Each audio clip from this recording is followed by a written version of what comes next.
Yeah, what I don't understand is why do you need 2 golf strings? Welcome to the Solid Verbal. The Solid Verbal. And now, Dan and Ty. Dan Rubenstein, we've got a big weekend in front of us, my friend. Do we not? We do.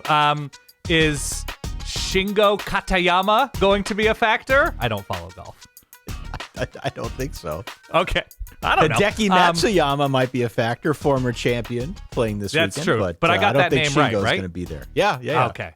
Shingo, did he wear like the cowboy hat? Was that my guy? I think you might be thinking of Jumbo Aoki. Really? Oh, okay. that? I thought one of the Japanese players wore a cool hat, but perhaps I'm mistaken. I always enjoy the Masters. But I don't follow golf closely. I listen to a golf podcast sometimes, but I don't remember anything I hear. So I just enjoy the TV show spectacle of it all.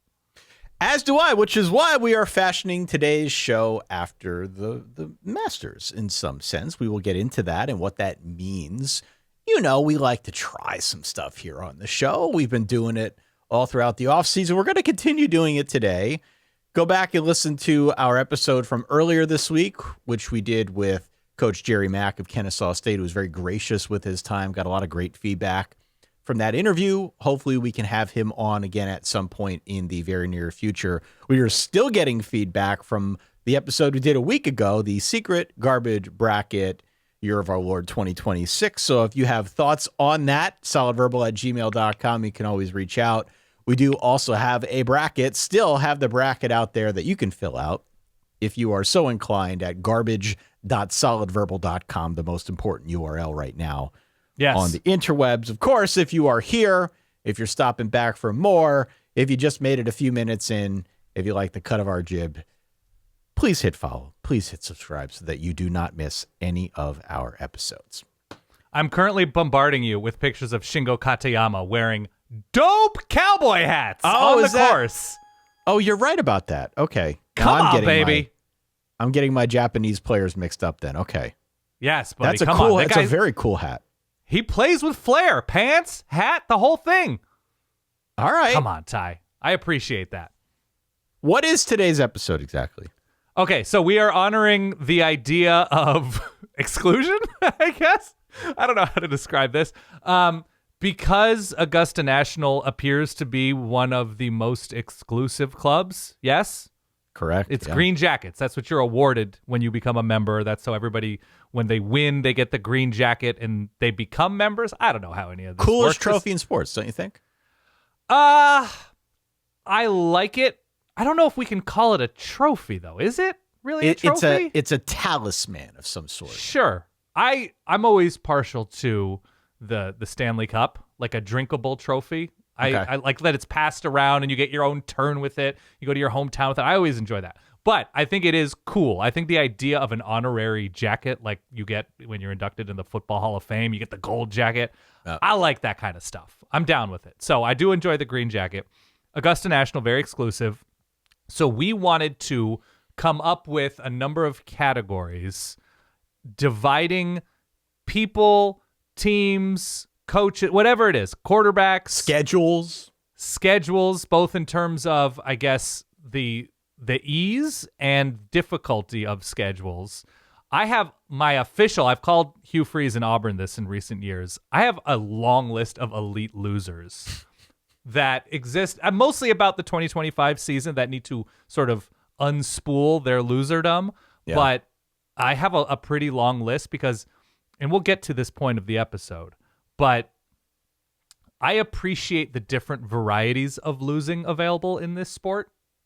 You know, whether it's losing a bunch in a row, whether it's losing a bunch in, you know, a calamity kind of fashion, whether it's, you know, always getting blown out and just being awful in every single facet. Like I appreciate the spectrum of losing. And so I want to honor the elite losers currently of this sport. So what we're doing is we're deciding who belongs behind the velvet ropes, who deserves membership with the most elite of the elite, which I guess is how Augusta National fancies what their membership looks like. Sure. And we're doing it with coaches, current quarterbacks, losers, elite schedules coming up for 2026, and elite terrifying gauntlets of schedules coming up.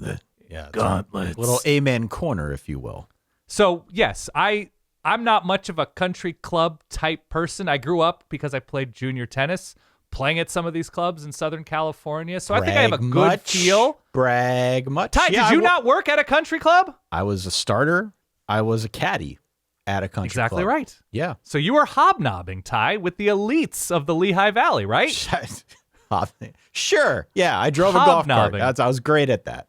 Yes. So I think we should go behind the velvet rope to the manicured lawns of Augusta National.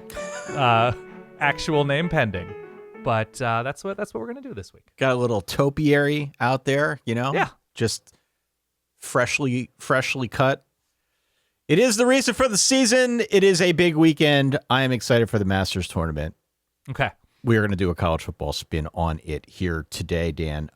As you said, I've got a bunch of schedules. I went through every schedule for every Power 4 team, and I pulled out not just which teams have good schedules and don't have good schedules, but ones that have a particular gauntlet that I will refer to throughout the course of this episode as Amen Corner.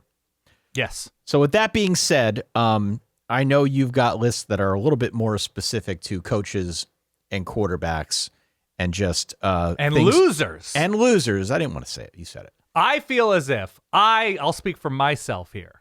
Nobody is more qualified to speak on being a top flight loser than an Oregon Dan fan, Rubenstein. Obviously. Than an Oregon. Well, listen. Does Oregon make the list? Stay tuned. Why don't we start there? Let's start with the losers. Talk me We're through starting your with elite losers? I want to start with the elite losers then. You've set this up so well. I think that's the natural starting spot. Okay. So first on my list has to be Auburn, okay? They helped me coin the phrase elite loser. Now, that was because of Hugh Freeze. Nobody lost in the manner that they did, whether it was to a great team or a disappointing team like Hugh Freeze and Auburn did. But the thing that made him not just a loser, but an elite loser is he would then go into the press conference and just blame his players. Like, players just are not good enough to win games. Right. I don't know what to tell you. They're not listening to me. So that was pretty. So that was what, a Peyton Thorne era more than anything. But even when it was both Hugh Freeze and DJ Durkin last season and not a Peyton Thorne season, fun shootout loss to Vanderbilt. They lose 6 of 7 during the season. 4 straight close losses to decent teams. Can't get to 11 points against Kentucky, and they lose a winnable Iron Bowl. So I just feel like there's a great variety in this tasting menu of loserdom on the Plains. Well, and this is going to be a really interesting campaign for Auburn this year. Do they have an elite hard or easy schedule? I wouldn't say it's either, to be honest with you. It's somewhere in the middle relative to their peers in the SEC. And a trend for me as I went through schedules was, as I said, identifying the gauntlets, and in particular identifying just schedules that were tough, even if there weren't a bunch of really difficult games back to back to back to back or anything crazy. There were just pockets. Like Ohio State would be a good example of one of those, and I'll get to that when we talk it through. But Auburn's in a position here where, being in the SEC, they've got a nice little run of games, I would say, on the back half of their schedule. The one that comes to mind, or the spot on the schedule that comes to mind the most, is Georgia, LSU, and Ole Miss back-to-back-to-back games, which I would say by many measures qualifies as one of those gauntlets. It wasn't the one that I jotted down as the most difficult in the conference. There are a couple other teams that I think rise to that level, but outside of those 3 games, they've also got an away spot against Tennessee, kind of in the middle. Amid all of that, before they get to the Iron Bowl at the end of the season, they've got a home game against Arkansas, which who knows what to make of Arkansas. They've got an away tilt against Mississippi State. I don't know what to make of this version of Mississippi State, but given where Auburn is at right now, with so much that has been basically rebooted from the top on down, I don't know what to make of this team. I think the talent on hand is still encouraging. But given that this is in a completely new regime, given that this is a completely new roster, who knows what state they're going to be in? Not to mention they open up the year against Baylor at a neutral site in Atlanta. So it is not an easy schedule by any stretch of the imagination. Alex Golish is going to have his work cut out for him. I need you to talk more about them as a loser, Ty. Come on. This is the elite loser. Where would the... Okay. So here's my question. Go ahead. If elite coaches, elite quarterbacks, elite programs, elite country club members, right? If they're meeting in very exclusive clubs, okay? If they're meeting at Augusta National to have brunch before playing 18. I don't know if Augusta National serves brunch. I have no idea. If they're meeting at it's the New York Athletic Club where the Heisman's given out, right? These types of nice spaces. I thought you were going to make a Mike Vrabel joke there. Continue. No, I don't know who that is. All right. Did you also canoodle with Mike Vrabel? Is that something you want to get off your chest?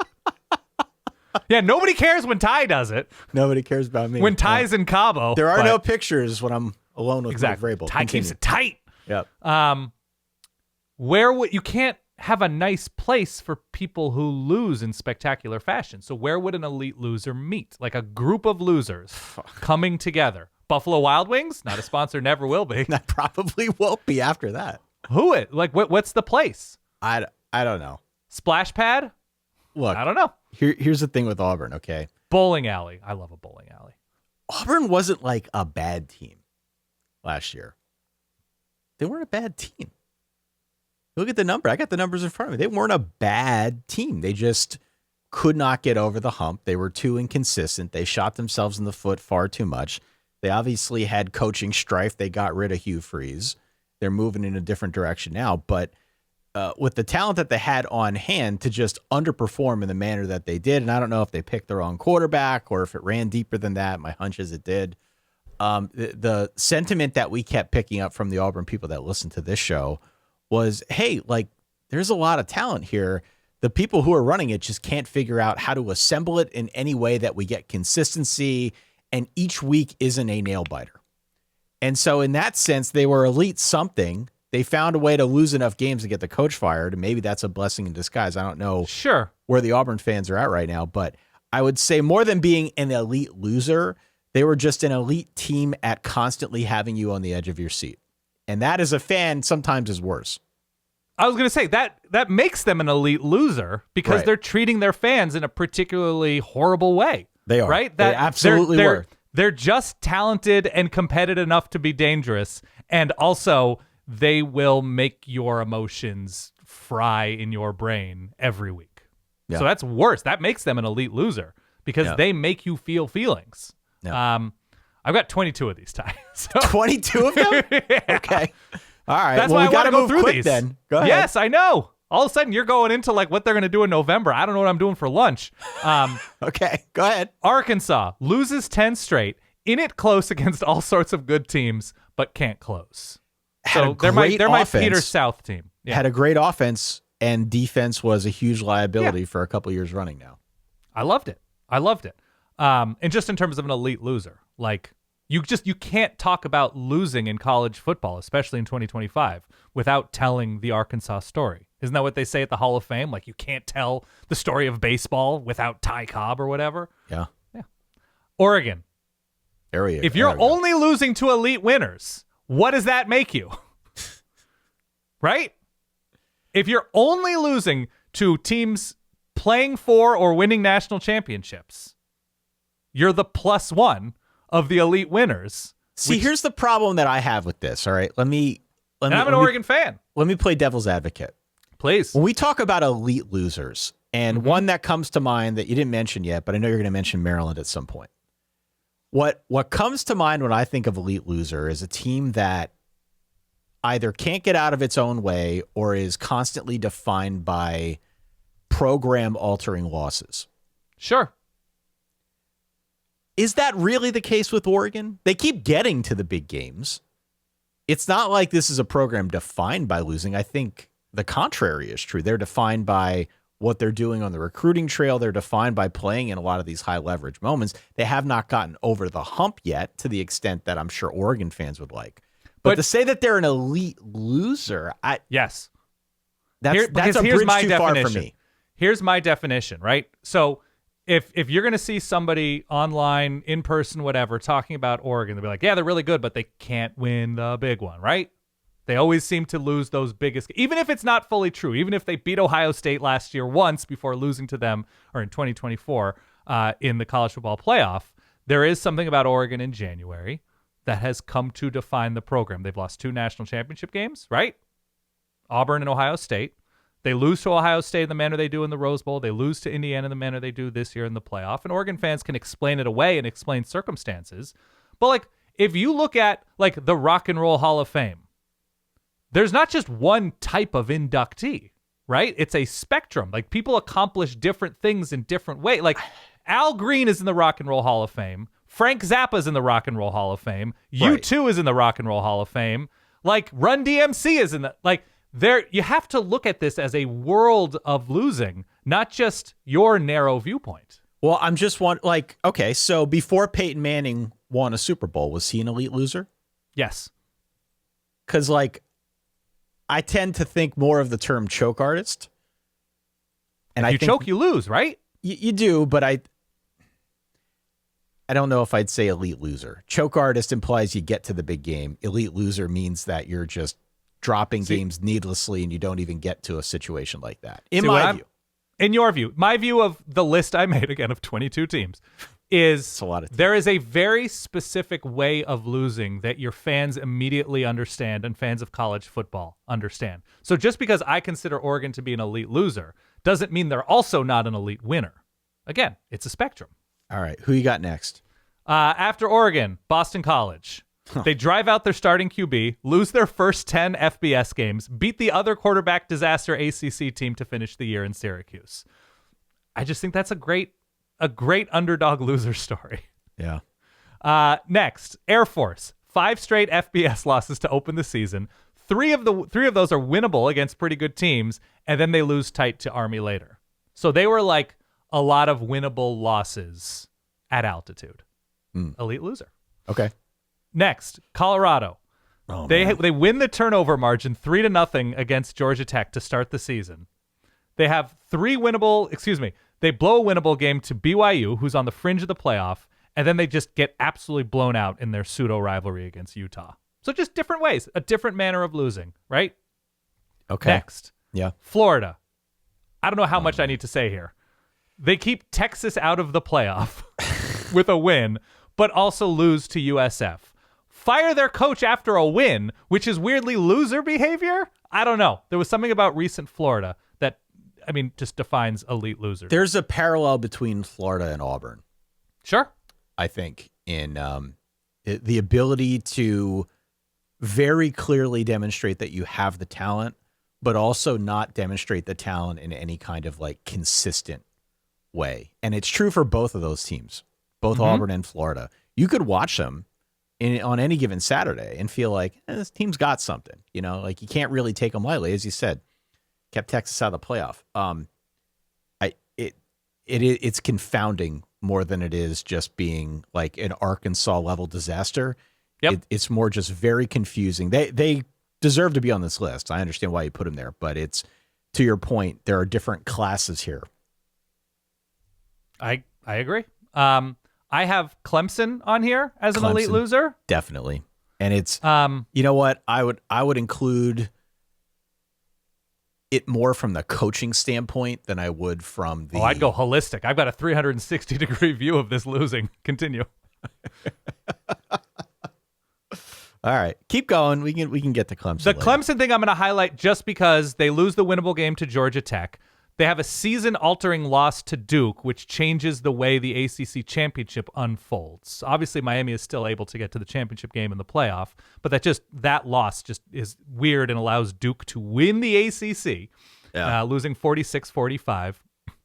In recent memory, they've lost to such a degree that their own fans are calling into local radio shows to yell at the coach.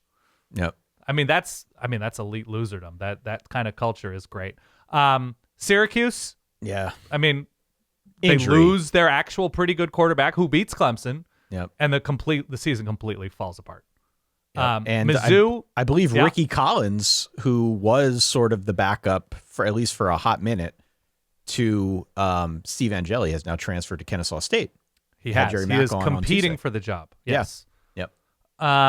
Mizzou, they had the nice snip-snap thing over the course of the season. Beat a not-so-decent team, lose to a decent team. Beat a not-so-decent team, lose to a decent team. So they're an elite loser to me right now, that they only lose to good teams. So that's a very specific path. Iowa only lost to really good teams, close. Right? And Iowa State. I guess I wouldn't qualify them last year as a really good team. Isn't Iowa one of the unique cases that they can be an elite loser, but they're also an elite winner? They're an elite winner in that Kirk Ferentz has likely maximized what Iowa can be in the modern game. Like in the modern game, to win in a very specific, very traditional way, like he is winning and consistently winning like 8 games a year. Right. To win in that fashion in this day and age is damn near impossible. Yeah. It's really hard to win like that when you are just not modernizing the offense as quickly as many of your peers. And I know Tim Lester has helped kind of usher that through. It's not exactly the same offense as it was 3 years ago. But even still, to win like this is really hard to do. I'd like to go back to 2023 with Iowa just because they played 3 ranked teams in Penn State, Michigan, and Tennessee. Okay? That season, they played 3 ranked teams. They combined to score 0 points in those 3 games. I remember so that if too. you are going to give me Brian Ferentz brain trust recently, I reserve the right to call you an elite loser. Okay, fair enough. Okay. Next up, Texas Tech. Biggest game in program history. They score 0 points. It's an isolated, it's in a vacuum. That doesn't You cannot, count. I'm not saying, listen, Ty, let's be clear. That doesn't count. You can't count. We all exist in multitudes, okay? Texas Tech had the most successful season of their program history. This is a very strange take. They just went and won the conference, had a bad loss to your Oregon Ducks in the Orange Bowl, granted. But it was one game. I mean, they lost early, and I know they had another totally loss in agree. there. But one game, you're going to call them an elite loser for one game? I don't agree with that at all. Ty, what happens with one-hit wonders? They still go to number 1 on the charts, right? That's still a number 1 hit. You can never take that away from Chumbawamba, right? Were they number 1? I don't know, but that was probably up there. Okay. What is your guess? What is your guess for tub thumping? Where did it peak on the charts? I feel like we talked about this recently. 6th. 6th is correct. Yes. It is 6th? Globally, it peaked at number 2 on the UK singles chart and number 1 in Canada, Australia, Italy, and Ireland.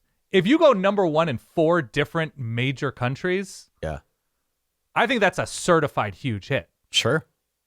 So if we're going to say that Chumbawamba is a hit maker,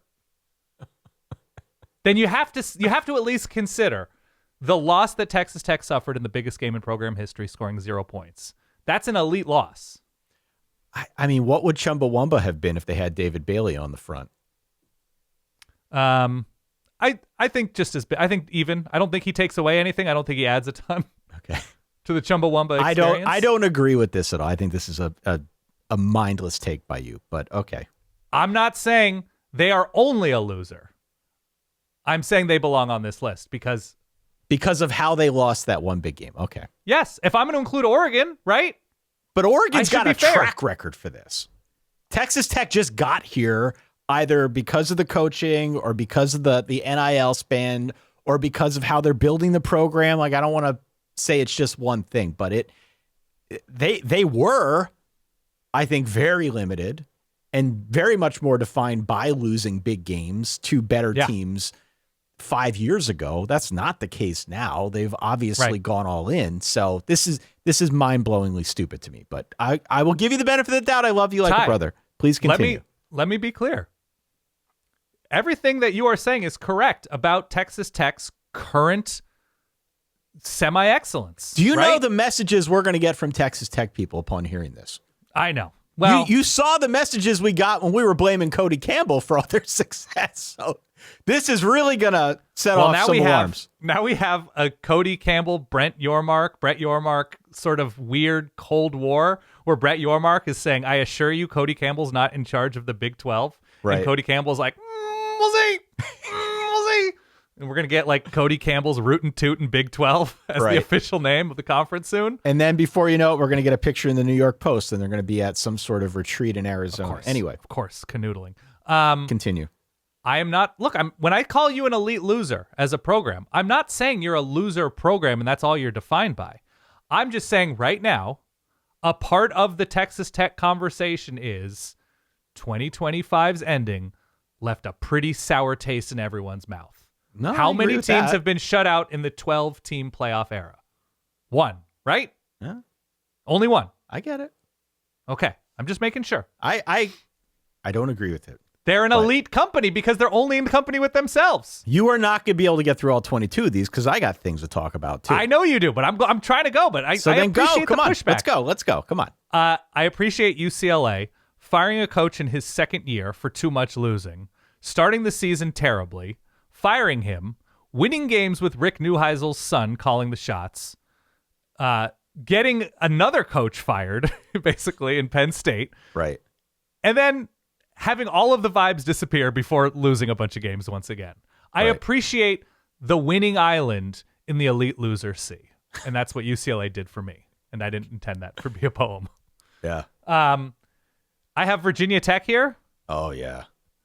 So not just losing the games, but firing the loser and bringing back the loser in a different role is such dedication to the cause of losing. Well, and also hiring James Franklin, who in his own right, you could define maybe, if you want 100%. to, I don't know, as an elite loser. He is an elite loser. Absolutely is. Doesn't Maybe mean he's the also most not an elite elite loser. coach. Exactly right. I know Texas Tech people are going to get mad at me. You have to understand the definition that I am creating on the fly here. I was going to say, I don't even know if I understand it. Next up, Oklahoma State. I'm sorry. You go 0-18 over the past two seasons in the Big 12 with the greatest coach in the history of your program. The heel turn to losing has to be commended. You're coming to my Buffalo Wild Wings. Can I add something here real quick on that? Please do. I think I've made it known here on the show over the last couple weeks that I've been trying to start the process a little bit earlier, so I'm not cramming this summer during the World Cup, whatever, when I want to go golfing. I'm not cramming then for all of the previews that we start up at the beginning of July. Yeah. So I've been reading up right now. I'm on a Big 12 kick. I've been going through it. Just this week I went through Oklahoma State. I think it's one thing to have lived through the end of the Gundy era and to cover it as we do on a weekly basis and to preview games. And, suddenly Oklahoma State is not a team really worth talking a whole lot about because they're terrible. Mm-hmm. But to go back now with the benefit of hindsight and read back through all that has transpired over the last couple years of Oklahoma State football, it is mind-blowing how quickly that went sideways. Yes. It blew my mind going back through. And again, we lived it. We were both high on Oklahoma State a couple times over the last few seasons. The fact that went off the rails in the manner that it did to me is, upon the sort of, let's say, rereading of recent Oklahoma State history, it's kind of mind-bending. Yeah, I totally agree. And I think it's going to similarly blow your mind or people's minds if and when Eric Morris and Drew Mestamaker and a totally rebuilt roster are pretty good immediately. I think they're going to be good. I actually think but they're it's going to be weird because they've been a doormat. I think they're going to be pretty good this year, and I wouldn't sleep on them. I mentioned that a couple episodes ago. I think they're going to be good. Once again, the Foo Fighters and Carole King are both in the Rock and Roll Hall of Fame. There are places for different kinds of elite losers. Sure. Next, I'm going to go with Maryland. Yeah. Just because they're elite September winners, and then you know it's coming. Yeah. You know it's coming. Maryland doesn't win in November. Full stop. They get hopes up internally. They get the hopes up of their fans when they're, going toe-to-toe with Texas way back when. I think those were Tom Herman Texas teams. That they come out of the gate and they are competitive. They are winning. By the way, this is what their November looks like this year. They're at Purdue, home against Wisconsin, on the road at USC. They close out their year home against Penn State. Yeah. Depending on what you make of Wisconsin, that's at a minimum 2 really tough games to close out their season. Purdue will probably be a little bit better. Wisconsin hopefully will be a little bit better if Luke Fickell is still playing in this game or still coaching in this game on November 14th. So, yeah, it doesn't appear as if Maryland has any shortcuts this November either. I have a friend, Ty. You know this friend. And I'm not going to say his name, but everything worked out really well for his relationship. But he went on like the second date with his now wife. I think he Ubered to the restaurant, and it was going great. The first date went great. Second date was going great. And then all of the sudden, he had a moment where he had to tell her, I think I'm going to shit my pants. And I think that's the Maryland football experience. I'll tell you who I'm talking about after. I think everything was narrowly avoided. Okay. But yeah, it all worked out. Anyway, great. UMass, I don't know how you include a list like this without UMass. Yeah. They've been a master of the art form. Oregon State last year, master of the art form, just how they were getting injured and it was just a mess, paying premium money for a quarterback and having, they go 2-10. The defense was horrible. That defense was really real bad. Yeah. Washington State, elite loser in that they were gumpy with their losing last year, losing to the revelation that was North Texas, playoff team James Madison, playoff team Ole Miss, near playoff team Virginia, and competitive in all those games except for the North Texas game. That they were giving playoff teams all they could handle, but losing, or near playoff teams. Georgia State was so bad last year. An absolute elite loser, but had that island where they also almost beat James Madison last year. And then I think the biggest elite loser of the 2025 season, you win the turnover advantage 5-0 and lose a game. You're Northwestern, and you are an elite loser. Right? Can we all... That's a pretty good list. It went longer than you thought it would. That was a lot longer than I expected. But okay, fair enough. I mean, they won 7 games last year, Northwestern. They did. I have also been reading a lot about what David Braun did this offseason. I mean, the way they are trying to retool the offense is kind of interesting. They're going to get a new stadium, which is going to open on a Friday night. I still haven't decided if I'm coming out for that or not, but it's at home against Penn State on a Friday night. I think October 2nd, somewhere in the early part of October. So the vibes are high. The vibes are high, and he's now going into, I think, year 4, and seemingly taking a much more aggressive approach to try and retool the offense, which has desperately needed it. But there have definitely been some of those games. I'm looking at the SP Plus last year, 90th best offense last year, 30th best defense. So the defense is all right. The offense needs to improve, and you can't lose a turnover battle 5-0. You just can't. Dave Matthews Band and 9 Inch Nails are both in the Rock and Roll Hall of Fame. Cyndi Lauper is in the Rock and Roll Hall of Fame. Someday we'll sit down and I'll outline to you my vision for the Buffalo Mild Wings, maybe. Buffalo. I don't know. All right. Okay, where are we going next? Let's talk a little bit about Amen Corner. Oh my goodness. So Amen Corner, do you know what that is? Relative to the Vaguely, Masters? and I have a story about it too. Continue though. Amen Corner is the 11th, 12th, and 13th holes at Augusta National.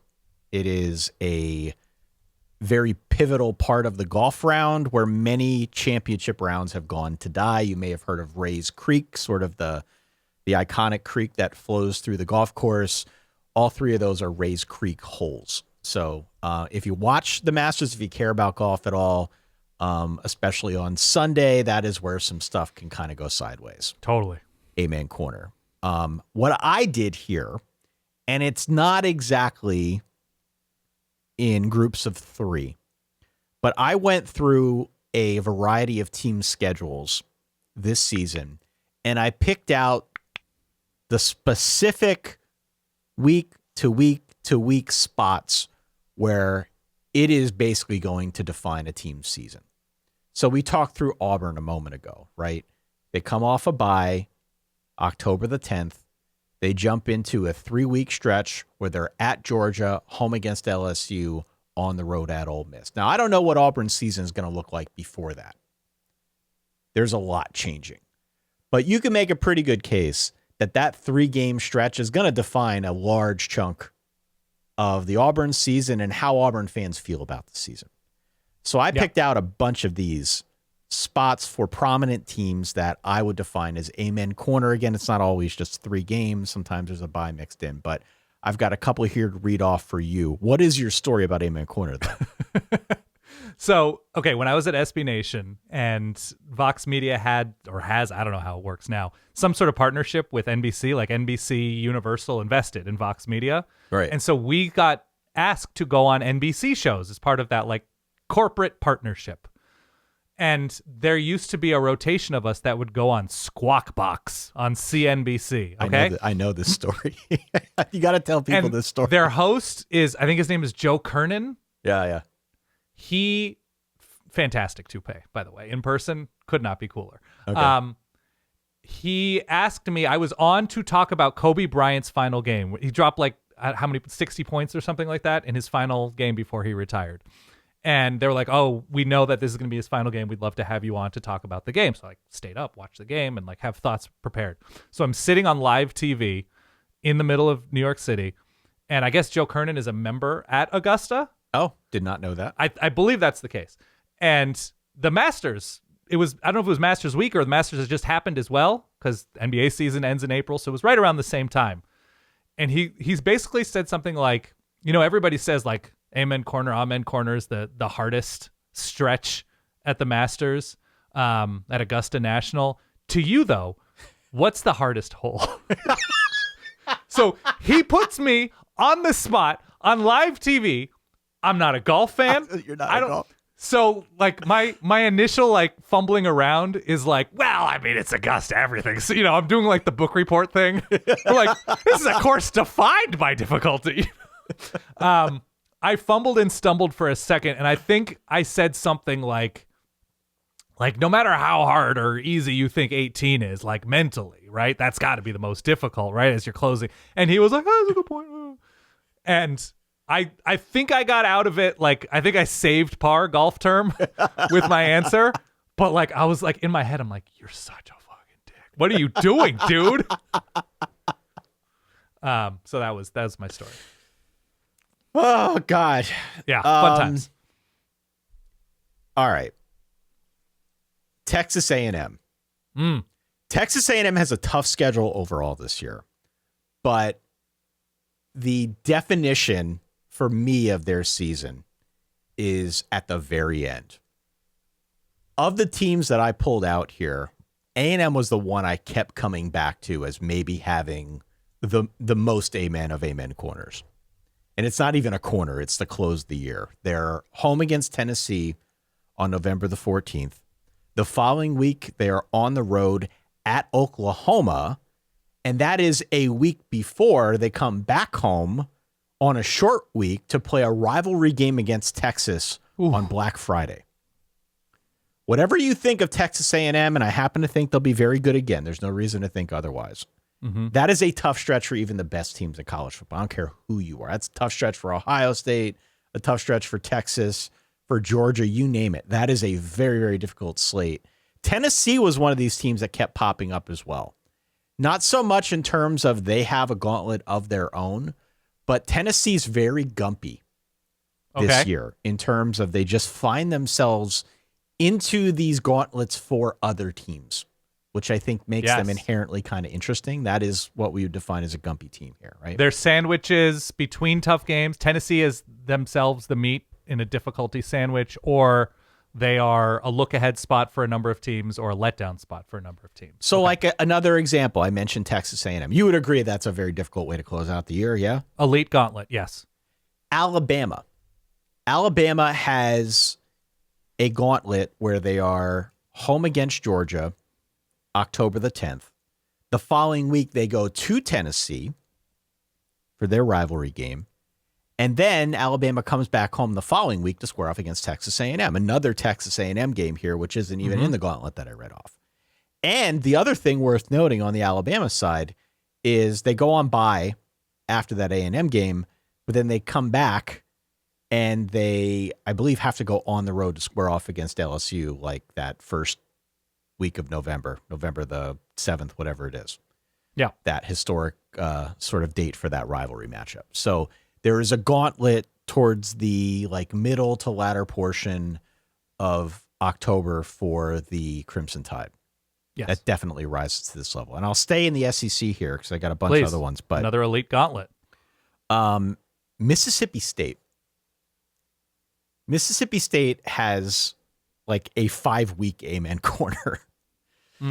They've got Alabama to start things off in October. Then they're on bye before they go on the road against LSU. The following week, they come back home against Oklahoma. And then after that, they are on the road on Halloween against Texas. That is a rough stretch if I've ever heard one. Elite gauntlet. Welcome. Extremely elite gauntlet. Let's talk about Texas. Texas doesn't have what I would consider like a crazy 3-game gauntlet, but they have 2 distinct gauntlets, each of which has an interesting sandwich game in there. Okay. Mm-hmm. So we're not rattling off a Texas A&M, Tennessee, Oklahoma, Texas style type thing. But the first one for Texas is neutral site game against Oklahoma. They've got Florida at home in between. And then the following week, they're home against Ole Miss, who should be pretty good, but you could definitely see Florida sort of sneaking their way in there and maybe being a bit under the radar, because who knows? Well, here's the disclaimer about gauntlets. We don't actually know if any of these are actual gauntlets until no idea. Like October 14th or something. The second stretch for Texas is at the end of the season. So they're at LSU November the 14th. In between is Arkansas at home. Mm-hmm. What do we make of Arkansas? You know, like I've been reading a lot about Arkansas and like the quarterback thing's up in the air and there's good vibes because it's a new direction, but big old shrug. I don't know. Right. Probably won't be worse on defense, but probably is the only word I can use. And then they close out the year, as I mentioned earlier. They've got that Texas A&M game. They're on the road against Texas A&M on Black Friday for the rivalry game. Yeah. So 2 for Texas, 2 very distinct sandwich games or sandwich spots, be it Florida on one side, be it maybe Arkansas on the other, where you could see some weird stuff going on. Yeah. Also, every year, especially in these huge conferences, somebody's got to be disappointing. So what looks like a gauntlet right now, you're just like, every year, just mathematically speaking, somebody's going to be way worse. Somebody's going to be way better. Somebody is going to have big time injuries. Somebody's going to coast because of like a weirdly great schedule, as it turns out, and somebody is going to be terrible because of a weirdly brutal schedule that was unexpected. But yes, I agree with you. And then there's LSU. There are 2 stretches on this LSU schedule that I think are very much worth flagging. They're early. Obviously, they got the early game against Ole Miss on September the 19th, which is going to be prime time everywhere. The narratives surrounding that game are going to be monstrous. And then the week after that, they come back home, square off against Texas A&M. So that's a rough 2-game stretch there. Mm-hmm. But the main gauntlet for LSU closes out the year. It's the Alabama game that I mentioned earlier on November the 7th. The following week, they are also at home, this time against Texas. So Bama and Texas, both home, but back-to-back. And then they close out the year going on the road again to Tennessee. I guess it's not their final game of the year, but it's the week before rivalry week on the road at Tennessee. That's their like toughest stretch in my view. So, you know, a lot's been made about Lane Kiffin and the way he's been able to infuse the roster with talent. Obviously, the Portal King was making some hay and was able to assemble the pieces there very quickly. But it's going to be an uphill climb here. I think any implication that or insinuation, I should say, that it's just going to be smooth sailing for LSU and he's been able to build this quickly, they're going to be back in the playoff. There are a bunch of losable games in this thing, man. Right. I mean, you could very easily put together a 4-loss LSU in 2026 based on what I'm seeing here. What I'm hearing from you talking about all these teams is the road to nearly making the college football playoff championship game is going to be very difficult for the SEC this year. Their annual road to nearly making the championship game. Right. Could be very, very challenging. But the gauntlet chatter will be more intense than ever. Of course. Okay. Gauntlet. I will say this, okay, in the SEC's defense. Mm-hmm. I did this morning at 8:30. I went through every Power 4 team. I looked at every single schedule. I jotted down notes on the ones that jumped out to me. Yes. The gauntlets, whatever you want to call it, in the SEC are definitely more intense than we see elsewhere around college football. Yes. No disrespect to the ACC, not seeing the same level gauntlet. No disrespect to the Big 12, not seeing the same level gauntlet. The Big 10's a little bit closer, but just because there are more teams. I still think the gauntlets I'm seeing in the SEC are much more amen corner than anywhere else around college football, but you can be the judge because I got a couple here that I wanted to read off. Who do you think, which college football personality will use the word gauntlet in defending the SEC at the most efficient rate? Like if there were advanced stats, so like Gauntlet Plus, right? Adjusted Gauntlet Plus. Who is going to use that word the most?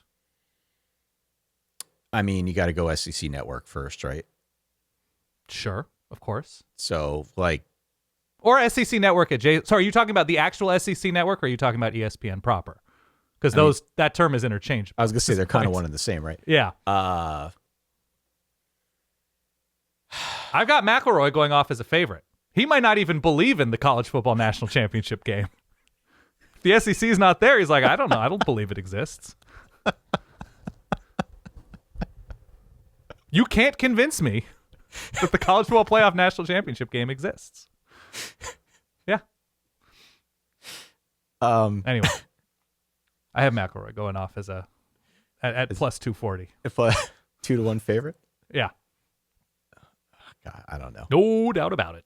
All right. Some other ones here. I'll go over the Big Ten. I'm not going to read off all of them, but just some things to flag here if you are doing some advanced study. Yeah. Iowa has a very early gauntlet that I think will define its season. In September, starting at the end of September, they're at Michigan. The following week, they're home against Ohio State.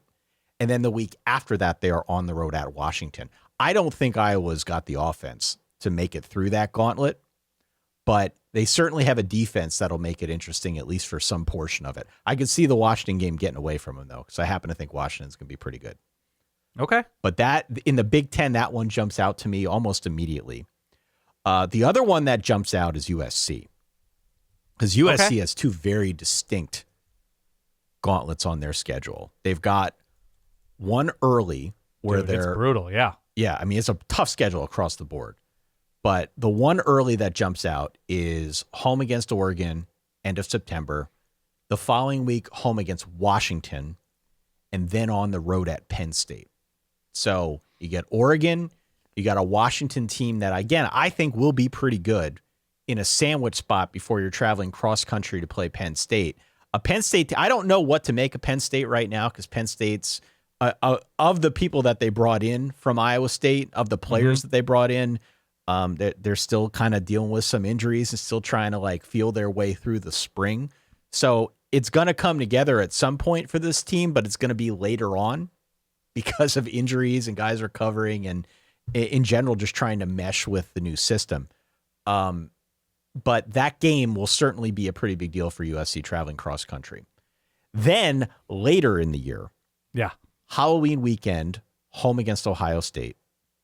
A bye after that, then they go to Indiana.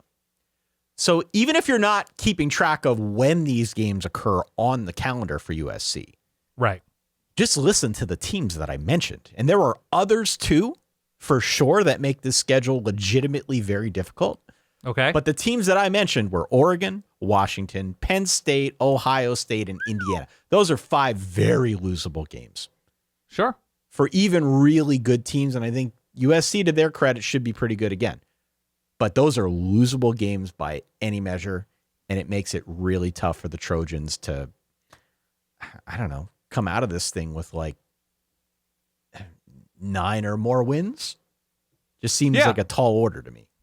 Yeah, they might be a team. Look, we're 5 months out from the season, but they might be a team where like you're really going to parse how those games went when talking about USC in a playoff conversation. I think that's all right. The only thing that I would add to your Big Ten discussion of these teams and these gauntlets is I think I was almost close to fully forgetting your 2025 preseason Mark Gronowski takes. Oh, God. No. Just When you were talking about, I don't know if Iowa has the offense. Yeah. I was so close. And you just bring that up. It triggered something in my head where I was like, wait, Iowa's offense. There's quarterback battle this year. We took those takes and we launched them along with Artemis. Artemis too? Into the abyss. Does Greg McElroy believe that those takes are actually in the abyss? Unclear. He needs to see more evidence. It's a lot of CGI, man. I had to look it up just now. You saying, I've watched a lot of tape. I'm in on this guy. I was. And then he went 8 of 15 for 44 yards against the Great Danes of Albany to open the season. Now, let's be clear. I have launched so many bad takes along with Artemis 2 into space. Yeah. I am not throwing stones. I exist in a glass house. But I am saying the timing of your confidence and then 8 of 15 for 44 yards. It was as magical. The year went on, as they started to realize that this wasn't so much like a passing quarterback. Yes. As they start, like, I kind of feel like they wanted him to be something different than he was. Of course. And at some point they came to the conclusion that he wasn't, and then they were better. Yes. But no, those takes aged like milk. It was not. It was not good. I'm going to remember it forever. Good. Now that I've reminded myself. It's on the Rushmore for me alongside that one year I picked Arizona State to go to like the college football playoff. But the specificity of this guy, and then to come out and throw for 2 yards per attempt against Albany. I think didn't we go on Pate's show and I said he's going to be the best Iowa quarterback since Brad Banks. Yeah, it's possible. I said something like that, and thankfully it seems like people forgot about it. I mean, Iowa's had a recent quarterback who drilled Ohio State. I know. Yeah. Okay. All right. So I'll just mention two other ones here. Please. Real quick. Your Oregon Ducks, they close out the year. Well, they don't close out the year, but they start off the final month of the year with games on the road at Ohio State on November the 7th, and they come back home to square off against Michigan on November the 14th. I don't know what to make of Michigan. Okay. Sure. I have no idea what to expect of the new version now that we're going to see. But in terms of significant games, yeah, that's pretty significant. And on the topic of Michigan, home against Penn State, middle of October. The following week, home against Indiana. Then there's another tough stretch to close out the year with a really interesting sandwich spot. At Oregon, home against UCLA, on the road at Ohio State to close out the year. UCLA, very quietly, in a sandwich spot here, a very obvious one for Michigan, the week before they're going on the road to play Ohio State, okay? But don't sleep on UCLA. One of the more favorable schedules in the conference. They do have an earlier test, maybe like week 4 or 5 or 6. Yeah. Against your Oregon Ducks on the road. And they do have that game at Michigan. They, of course, play USC in the rivalry. But it's very quietly a very favorable schedule for Bob Chesney in year one. I'm so in on Bob Chesney just as like the figurehead for UCLA right now. I've been so impressed with him. I love everything that he has said publicly. I love just sort of the persona that he has given the program. And they're getting money behind the scenes. They're getting money behind the scenes, which I know you've talked about before. Yeah. Like it's going to take a special personality to kind of like unlock that. I'm not saying 9 wins. I'm not saying playoff. I'm not saying anything. I'm just saying don't sleep on UCLA. Because I look at this team and I look at the schedule and I'm like, I could make some pretty bold takes about this. UCLA, by the way, this is sort of a sidebar, but they have like an elite bad stadium situation. Like they don't have a home stadium. Like they don't want to be at the Rose Bowl. SoFi would be a disaster, right? It's just like it's not a college character home stadium. And I feel like they're homeless in this sport. With like at least Northwestern, found the temp stadium and they're going to be back in Ryan Field this season, hopefully. I don't know. I just kind of feel bad that UCLA is sort of wandering in the abyss stadium wise. And I hope if the Bob Chesney era works out that they can figure out some kind of solution. But yeah, I don't know. I always think about that. Continue. I'm going to give you 2 other teams and then we got to move on.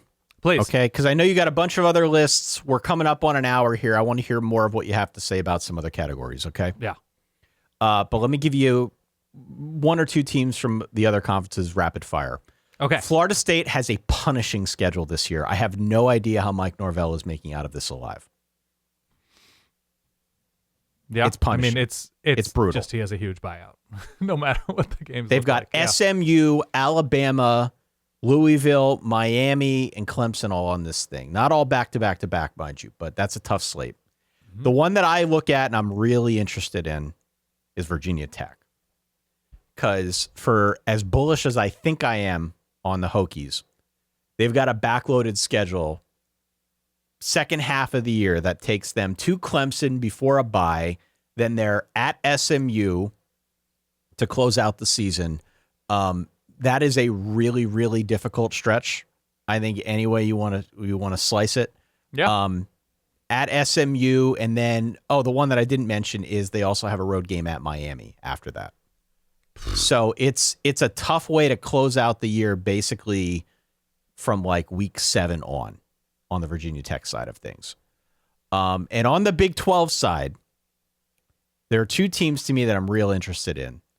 The first one is Arizona, because Arizona had a bit of a rebirth last year, right? It took Brent Brennan a year to get things figured out, but they've got a closing stretch where they're at Texas Tech on Halloween, come back home against TCU, and then stay at home November the 14th against Utah. That's going to be sort of a season-defining stretch, an amen corner for Arizona State, if you will. The other one to me that's very interesting is BYU. BYU's got a 4-game gauntlet where they're home against Notre Dame in that monster matchup that we've talked about a lot, middle of October. Yeah. Then there's a sandwich game. They're on the road at UCF, so traveling cross country against the UCF team that, if nothing more, last year we saw that they're plucky. Mm-hmm. Then they come back home to square off against Arizona State. And then the very next week, they're on the road at Utah. That is a really, really difficult stretch for a BYU squad that I think has a lot to prove this year. Look, I've got like 15 other teams here that we don't have time to get through. Certainly those are not the only teams that have really interesting gauntlets. Yeah, but to say the least, it's going to be kind of where my attention goes first when I'm talking about schedules this year. Right. Okay, fair enough. Where do you want to go next? I don't know. What other lists do you feel confident about? So I've got elite semi-losers. No. I've got coaches and quarterbacks. Give me something good. Give me something good, because I'm talking about tough schedules and you're talking about losers. But let's close this thing out on a high note. Okay. Well, do you want to go quarterbacks? Do you want to go coaches? Which do you feel more confident in? I don't care. I don't feel confident in anything. We can have a literal Mendoza line. Give me coach or give me quarterbacks. Let's talk coach. Okay. Let's talk quarterbacks. Here, do you want to know my gap where between like the elite country club members exist, or do you want to just hear who my members definitively are? Who are your definitive elite quarterbacks in 2026? Okay, so I'm defining this by these are the guys I think are the best. These are the guys that I think have what's necessary around them in terms of other offensive players, coordinator, head coach, system, whatever, that they could potentially be considered the best quarterback in the game as of April. Okay. Right? Season starts, everything's thrown out the window. But in my mind, I look at these guys and I say to myself, yes, I understand a world in which we are saying this guy had the best season of any quarterback in the country based on what we've seen and what we could see and the factors around them. So CJ Carr, this is kind of in no particular order. CJ Carr is on that list. Trinidad Chambliss is on that list. I don't think there's an argument against either of those two. Nope. I have Drew Mestemaker on this list. Yep. Now, he's a little bit of a wild card because we haven't seen him at the top level of the sport. But because he's moving with his head coach and with offensive players around him, I project him as having the potential to be one of the best or the best, whatever, because he'll have the opportunity to play against teams in a power conference every week. Julian Sayin. Yep. I don't think that's a take. Nope. Jaden Mayava. Don't think that's a take. No. Questions about his receivers and who steps up and, whatever. But he has shown enough to say, okay, with another offseason as the number one guy, and, this is obviously a quarterback-friendly system, and it's a Heisman and top-flight first-round quarterback-friendly head coach. Quarterbacks thrive. Dante Moore. Now, was not good against the best of his schedule last year. But the best of him, the best of his ability, the receivers around him, which should be another good offensive line, new coordinator, but has been, it was just a promotion within the system. I don't think it's crazy to say he could be the best quarterback in the game. Arch Manning. Yep. Not a take. I don't think it's a no-brainer. Had some lowlights last year, but physical ability, quarterback-friendly system, have an opportunity to prove it against the best of the sport. I think it's, and he has the opportunity to do it right away, right? That's what we talk about. That, you get that early September huge matchup. You're setting your own narrative. Arch has that opportunity against Ohio State. Gunnar Stockton, one of the best absolute quarterbacks in the country against good teams. I think against ranked teams, he had a touchdown-interception ratio of 13-1. Yep. Now, in terms of his own ability and what Georgia's offense will provide for him and won't provide for him, sure, there's a conversation. I have him in that top grouping. I think he's probably the cutoff. He's the cutoff. I think, in my opinion, yes, he would be the cut line. Yes, Golf he is term. my cut line. I would include Darian Mensah. Mensah is just after, but in that class, we haven't seen him in the system. We haven't seen him. He has one of, if not probably not the best, because Jeremiah Smith exists, but maybe the second best receiver in the country in Malachi Toney. Very quarterback-friendly system. It's just a new place, and he didn't thrive last year against the best teams Duke played against. So that's the only thing that gets him below the cut line. Also below the cut line, for me, quickly, in this conversation to me, it's Devin Dampier, Josh Hoover, if he can be a little cleaner, but we know he should develop nicely. New receiver to Indiana. There's a lot new, but should develop nicely at Indiana. Sam Levitt, that's an injury thing. That's a new system thing. He is a playoff quarterback. I do expect him, if he's healthy, to have a successful season with Lane. Bear Bachmeier, I can't foresee a world in which we're having a conversation about him among the best. But we'll see how he develops as a passer. Yes. We'll see what that looks like. And but the opening stands as a true freshman. It was great. Yeah, it was incredible. I think Kevin Jennings is disrespected in some of these conversations. There is so much Kevin Jennings disrespect out there. Yes. He's a really good player. And just from a pure ability and ceiling, and I don't really love the inconsistency, and I don't love the roster around him. I don't love where the offensive minds have been around him. Lenoris Sellers. And my final quarterback here is whoever wins the Bama job. Oh. So you're putting either Keelan Russell or Austin Mack ahead of guys like Bryce Underwood, Marcel Reed, yes, John Mateer, definitely, Damon Williams Jr., yes. Okay, that's a choice. Well, just the track record of Kalen DeBoer quarterbacks has been quite good. The receivers should be good, and so I'm putting the upside there. They're not in the top group. They're in that second group, but that's what I have. I'd be interested to get feedback from the Verballerhood on that one, because same. The common theme that kept coming up for me as I'm going through, doing early previews and whatnot, is there's, I think, a fairly well-defined class of generously, let's say, like 12 to 15 quarterbacks that you could include in that top tier. But there is also a pretty good size group of quarterbacks that you kind of don't know where to slot them. And in some cases, it's a quarterback going to a new team. In other cases, there's an ongoing quarterback battle that I think could dictate. And there's plenty of, like, Brendan Sorsby is a good example. I don't know what Sure. to make of Brendan Sorsby. When I heard the numbers that were thrown out, how Texas Tech was able to get him and secure his services and what it cost to bring him down to Lubbock, my gut instinct was, well, that's way too much. Right. But if Brendan Sorsby can give them more consistency, not get hurt, and add a dual threat element to his game that Baron Morton did not have, suddenly Brendan Sorsby could very easily find his way into that top tier. That's not even a take. So there are guys like that, like the quarterback competition going on at Alabama, as you pointed out, where, it's not going to take much longer than September for us to realize if a guy deserves to be in that top tier, and it could very easily happen.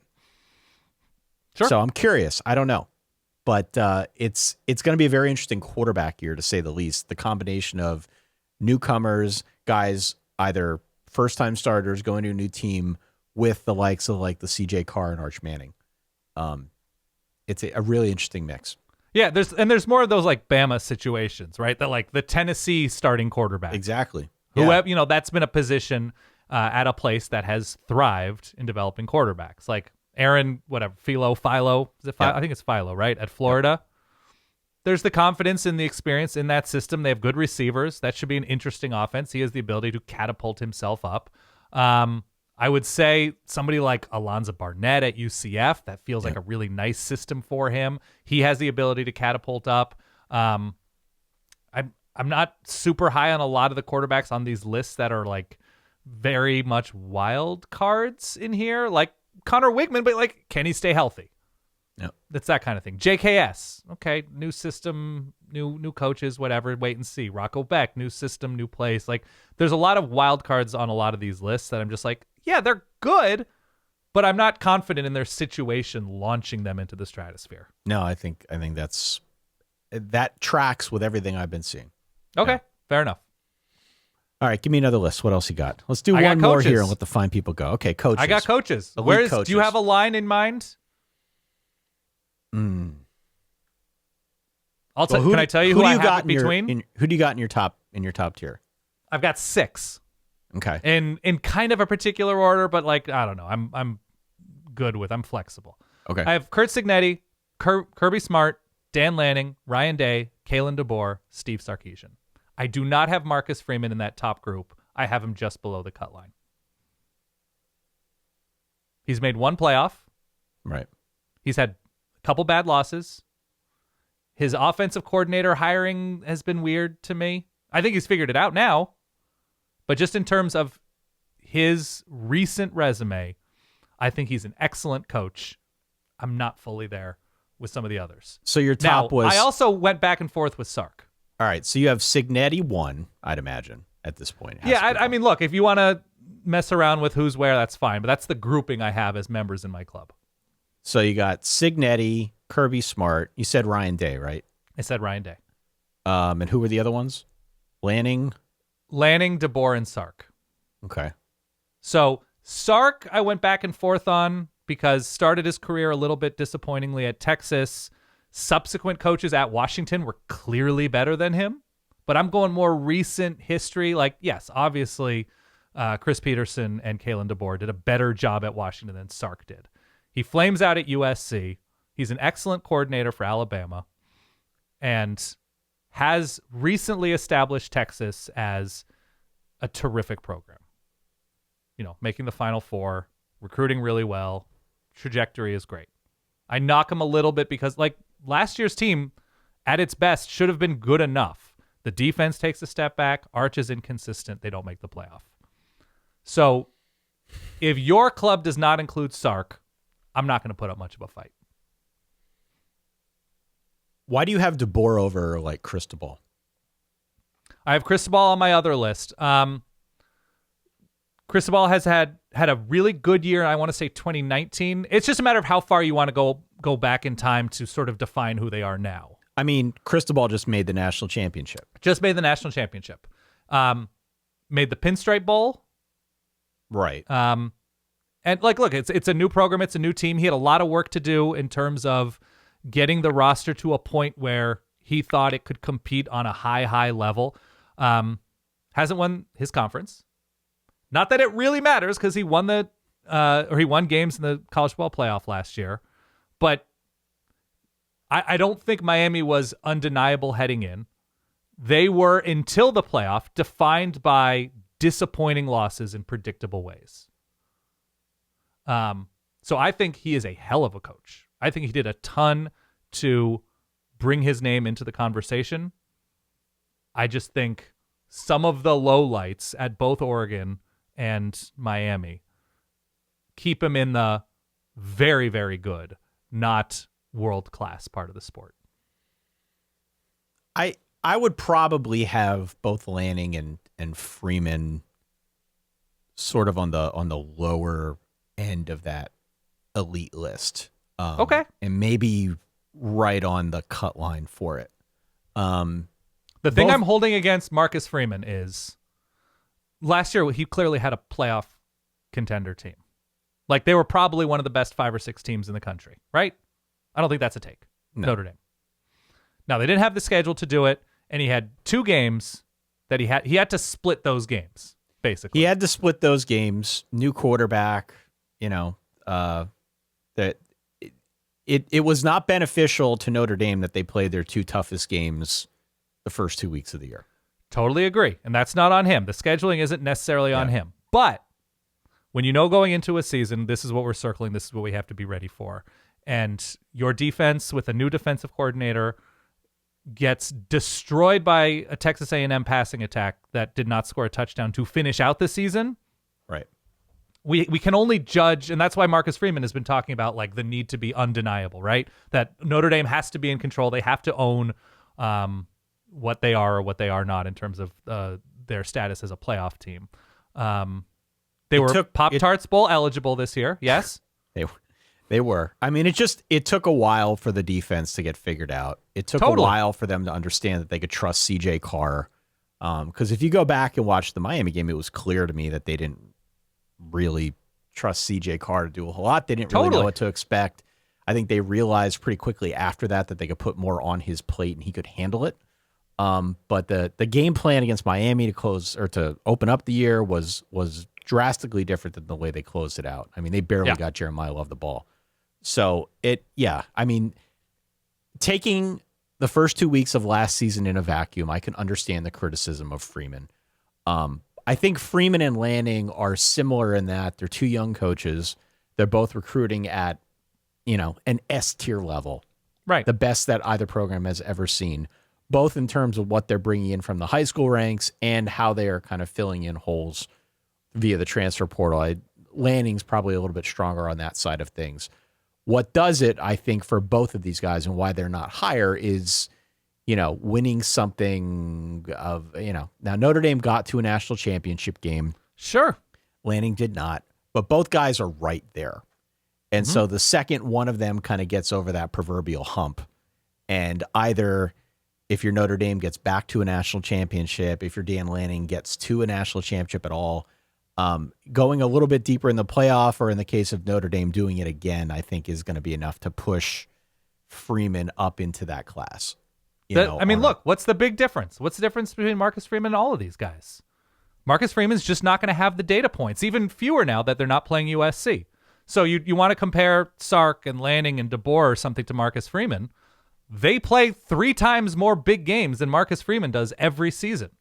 So the barrier to entry for Marcus Freeman to be in the top conversation of the sport means when he has those big games, Notre Dame has to win them. Because when you play a schedule of Boston College and Navy and Syracuse and Boise and NC State and Purdue, you're just like, okay, it's awesome, but DeBoer's at Alabama. Lanning's at Oregon. Sark's at Texas. I don't know. It's just different. What about Sark? So why Sark? Why Sark? Yeah. The Texas success recently in the SEC, seamlessly going to a much more difficult conference and immediately thriving, I think is crazy impressive. The recruiting has been there. The hiring, for the most part, has been good. The development has been excellent.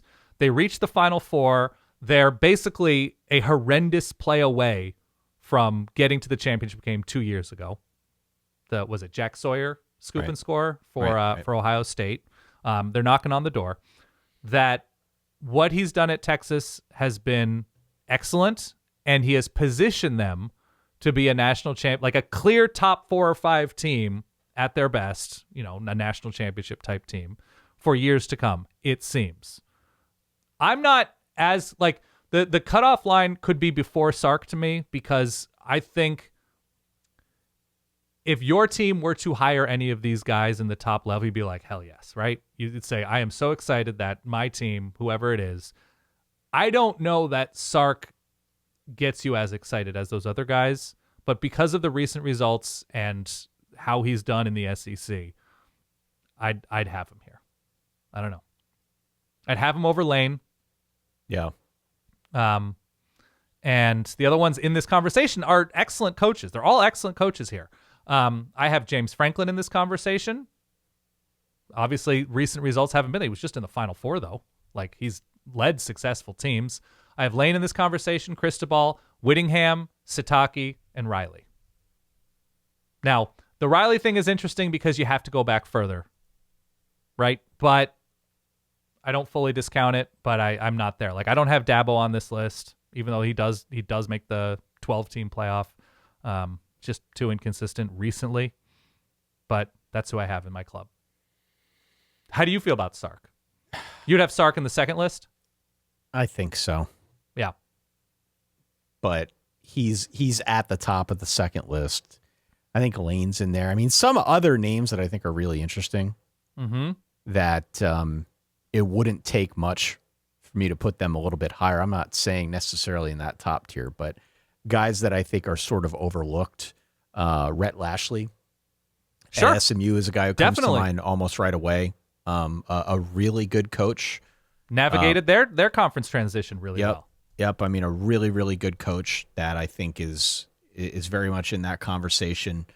Willie Fritz, another guy in Texas that I think just knows what he's doing. And guys like that are in short supply. I just knows what he is doing. James Franklin's another one. I don't know if we need to go on too much longer about him. People who listen to this show know that I'm pretty high on Jeff Brom as well. Yeah. I took some heat for that by calling out Jeff Brom a couple episodes back as one of my top coaches, but there were plenty of programs around college football legitimately making calls to Jeff Brom to inquire about his interest in places perceived to be much bigger than Louisville. So I think there's a reason for that, and it wasn't just one program. There's a reason for that. People see that he's a guy that, perhaps with more resources could elevate another program. But what I think struck me the most about making a list like this is how clear I felt the cutoff line was. Because on the quarterback side, or really any of these other types of lists that we put together, I don't know if the cutoff is quite as clear as it felt to me when looking at Dan Lanning, Marcus Freeman, like that sort of, for my money, where that elite tier sort of ends. Right. It's an interesting conversation. I always see these lists, and there's always guys like Kirk Ferentz and Kyle Whittingham and guys who've been around forever and have gotten the best out of their teams. My only problem with putting those types of dudes in that top class, it's not that they're not great coaches. They're unquestionably great coaches. It's at a certain point, if your greatness is going to be, once again, undeniable or unquestioned, and you don't play in huge games in January, and when you do play in those games, like what did we mention? 2023, you get shut out in a Big Ten championship, like Kirk Ferentz did, where you're just like, he's a great coach. There's a very clear ceiling, or we just have no data on them when they have to play Ohio State, Oregon, Texas, Alabama, Georgia, whoever in January, right? That they can take their team to an unprecedented level, but we also don't see them play in the biggest games that this sport has to offer, where I'm just like, I don't know, man. It's great. Your career is great. You're a Hall of Famer, whatever. But when you see those conversations, like Kyle Whittingham's the best college football coach alive, you're like, maybe. Yeah. And you know what? I'm actually pretty excited to see what he can do at Michigan. because he's going to have the resources and stage that he never did at Utah to sort of take that next step in terms of legacy. Yeah, because Kyle Whittingham has to prove things to me. There are also different expectations. Of course. First and foremost, because it's Michigan, a traditional power, a blue blood. Secondly, they won a national championship just a couple years ago. Mm-hmm. Third, it is not a situation like we have seen in previous iterations under Whittingham, where he is trying to attract a big-name quarterback to come and play for him. In this case, he inherited one. And I think as a result of that, expectations will be a little bit different just in terms of how they run their offense. Though there will be some element of physical ground and pound part of this offense, I would expect nothing less. I also think that there will be a real impetus to make sure that they're getting the most out of Bryce Underwood and keep him happy. Sure. Give him a reason to want to stay and play his junior year and not go elsewhere, because we know there'll be other people after him. Yeah. It's fascinating to me that he ended up there. Basically fell off the back of a truck from Michigan. So I think this is the needed next step, right? That is going to separate the definitely a great coach to clearly one of the best in the sport, because now he will have more at his disposal to take a team in a bigger conference to 10-2, 11-1. That's all. Why don't we leave it there, Dan Rubenstein? Solidverbal@gmail.com is where you can write in if you have thoughts on anything we discussed here today. Let us know your lists. Let us know what we got right, what we got wrong, who you'd include, who you wouldn't I'm sure include. they will. I'm sure they will. Texas Tech, this is a shout out to you guys. Let us know. I stand by it. I call my own team an elite loser. I get it. I'm just saying. Let us know. Are Again, you solidverbal@gmail.com. closer to clarity? Closer to clarity. Yes. Then at the start of the episode, yeah, I think so. Okay. It's a spectrum. Sometimes just talking it out helps, I agree. That's what we do here. That's what we do. Solidverbal@gmail.com. Verballers.com if you want to support what we do. Actually had a wave of people sign up. I don't know if you saw nice. over the last couple weeks. Yeah, a bunch of new people finding the show, maybe liking an episode here and there, wanting to support the team. So we greatly appreciate it. Again, that's one way you can directly support what we do. You get ad-free episodes, you get access to the Discord where people are always chatting about whatever's going on in sports or the world at large.